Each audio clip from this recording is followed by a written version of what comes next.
Hello again, YouTube, and you see my shadow of me holding the phone. Let me see if I can get that out. No, I can't. Too awkward.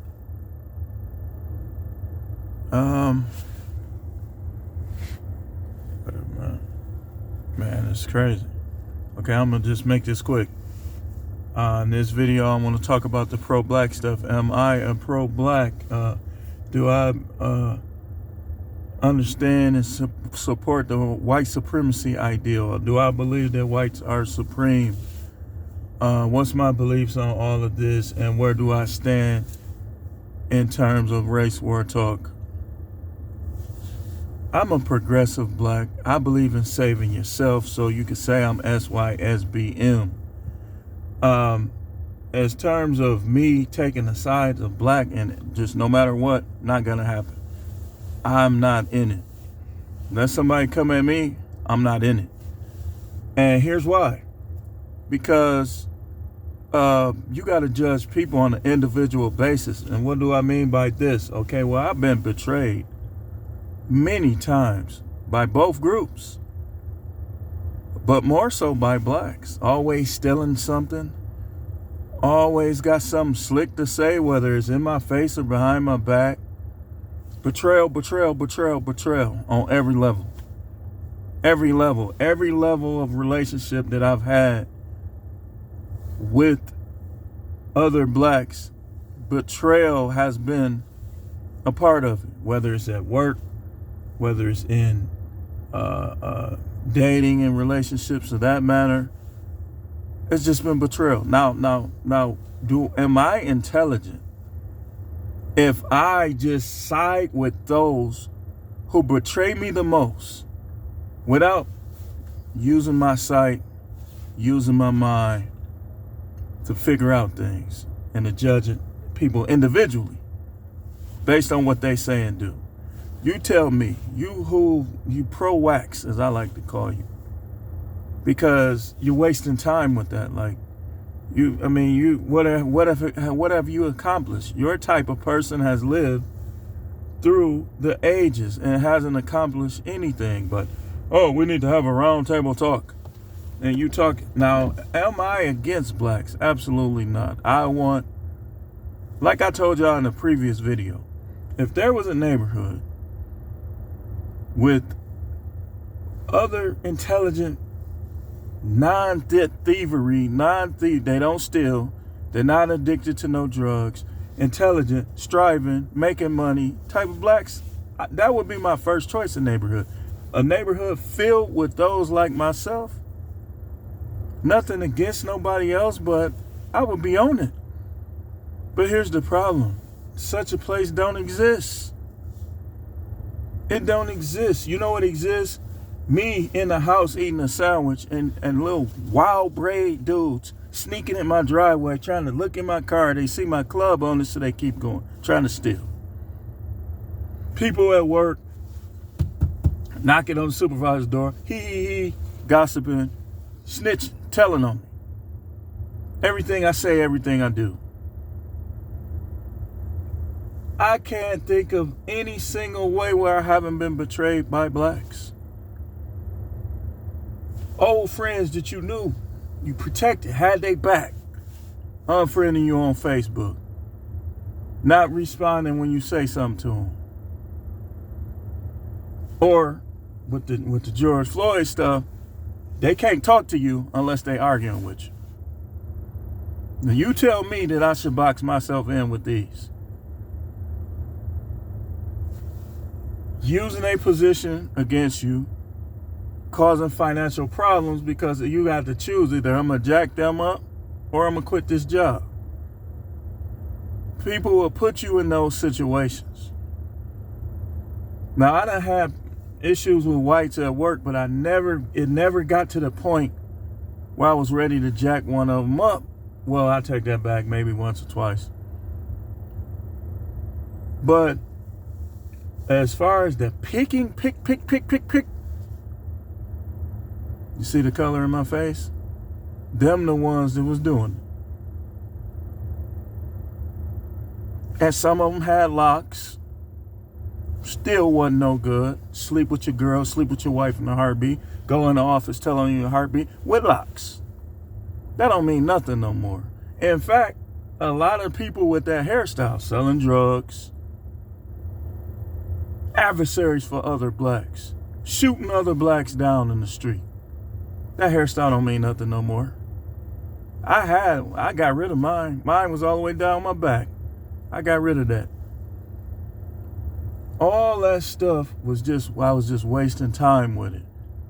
Because I was on all that little race stuff years back. I didn't never hate whites, but I just wanted to see, like I do now, I still want to see them advance, but I understand the truth about it. Even in these churches, clicky, click, click, click, clickety, click. In the churches, right here in Milwaukee, clicks. Well, as soon as you tell them you go to another church, well, we elevating themselves over the other church. But I'm supposed to box myself in with that? I'm supposed to box myself in with that. I ain't never had no white girlfriend. I might have had, how can I say this PG? I had encounters with a Caucasian woman, biracial women.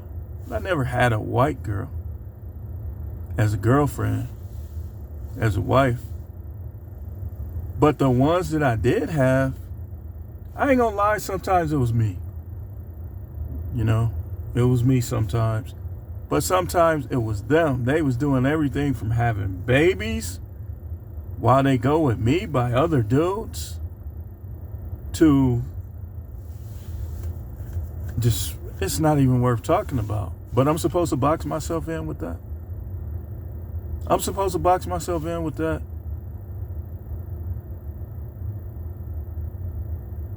A person likes what they like. But I'm supposed to box myself in with,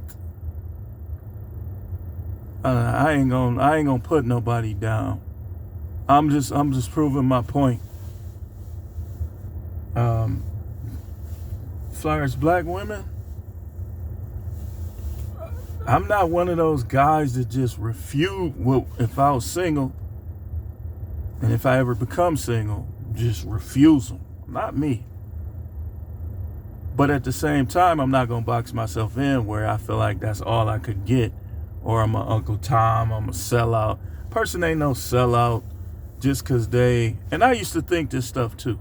But I started meeting black guys that was really down for these causes. They had, Now you can't... Now if you married to one of them, that's fine. But you don't represent our best interest, though. You don't, just to be honest about it, like a person that marries outside, you can be my friend. You can be a mentor. I'll listen to you. I'll deal with you. But if it comes to you speaking on behalf of everyone, you can't. Your interests and your loyalties are divided. But I don't see a problem with that like I used to, when I didn't understand at the level, and when the Most High allowed me to experience black people to the max. And when I started experiencing them, threatening to kill me, talking about my kids, just anything you could think of. Betrayal. I'm like, nah, this ain't the way the Most High want me to go. So now my ministry is geared towards all people. It's geared towards all people. And I don't want nobody coming in there with that little divisive race talk either. But some people you ain't got nothing better to do, man. You ain't got nothing better to do. Like, even when I believe some of those things, I wasn't just going around, like, throwing it at people. So yeah, in terms of that conflict, I'm gonna stand to the side. I ain't getting in that. I'm trying to focus on money. My race is the Most High. That's my race. My earth race is getting this money. All that other stuff, man, I don't even care about. I don't care what white people calling me the N-word, what they think of me, as long as they don't touch me. As long as they don't touch me. But at the same time, I'm not trying to get in no conflicts with anybody. I'm trying to go to heaven and be rewarded and commended by the Most High God. And I'm trying to get this money down here so I can relax and have the best that this earth has to offer. All that other stuff, you can go with that right over my head or under my feet, whichever route you choose to take. But I don't want nothing to do with that. It's a waste of time. It's a waste of time. And stop calling black dudes that maybe had some of the same experiences that I have, and they say, well, you know, I'm going to take a different route. And they start liking those other routes. You can't say they're a sellout. So they should keep failing, even though they're going to fail anyway in relationship, because the world is full of entitled people who want to manipulate and control. So relationships, that's probably not the best route anyway. But if they choose to go that route with a person that's not black, how can you say they're a sellout? When some of them want the best for black people more than you do. And some of the people that throw that term out, sellout, man, they'll steal your doorknob off your door. They'll put one of their cousins up to shoot at you. My peeps. I got real life shooters. Some of the same people that talk that little pro-black stuff, they'll be trying to get you whacked off. So much for brother. So yeah, that's where I stand with that. That's where I stand with that. And just nothing against black women, but there's no way. There's no way. I've seen too much negativity to continue in that mindset where I would only just stick to black women. And I've seen negativity with the other ones too. So why would I act like they better? They not. They all the same. Y'all hear me? They all the same. And the exceptions to the rule and the unicorns, they not going to be perfect. They going to just be a little different maybe than the pack. But they ain't going to be perfect either. Because no woman, like I always teach, no woman will ever be more righteous than Eve. And look what Eve did. So you think your girl won't do something? You think your wife won't do something? Oh, she will. Probably already did. Sometimes people got to realize that all that sexless marriage, sometimes she be trying to let her wounds heal from getting slain, knocked back by Sideshow Bob. Sometimes they be trying to heal up, close back up. But I don't want to get too far off subject. We hearing a lot of this stuff, police brutality. They notice how it keep happening in Minnesota. Now it's a new guy, fishy. Perch, trout, fishy. Why is it always Minnesota? Do they got the best actors or something? That's all I had. Thanks for watching. It's Truth, man. Like, share, and subscribe.